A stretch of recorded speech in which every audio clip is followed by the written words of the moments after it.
70 वर्षको बुढे पनि हेर्नु साइकलभरि यसरी दुध घर घर ल्याउन हिँड्नुहुन्छ। ल हेर्नुहोस् बुवालाई हेरेर पनि यस्तो जाँगर चलाएर गर्नुहोस् नि।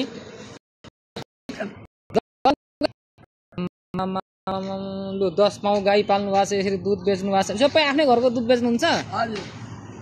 ल हेर्नुहोस् है, बुवाको यो ऊर्जालाई हेरेर पनि तपाईँ हामीले पनि यहीँ केही गर्न सकिन्छ भन्ने कुरा बुवाले उदाहरण दिनुभएको छ।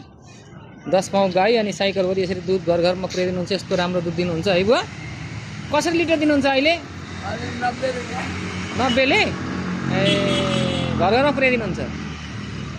अनि ज्यानले अझै गर्दैछ, अझ खटिन्छ, अल्छी लाग्दैन? अहिले भनिदिएर आएको म पर रिता सुजना आयुर्वेदीमा रिता उम्यो कि अब तिमीलाई 5 वर्ष अझै मरे भने मरेन भने 5 वर्ष खुवाउँछु भन्नुहुँदैछ।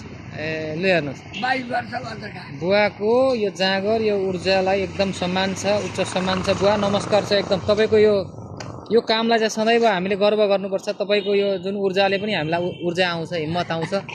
ल बुवा हस्, बाई बाई। हजुर फोटो आएको छ नि यहाँ छ।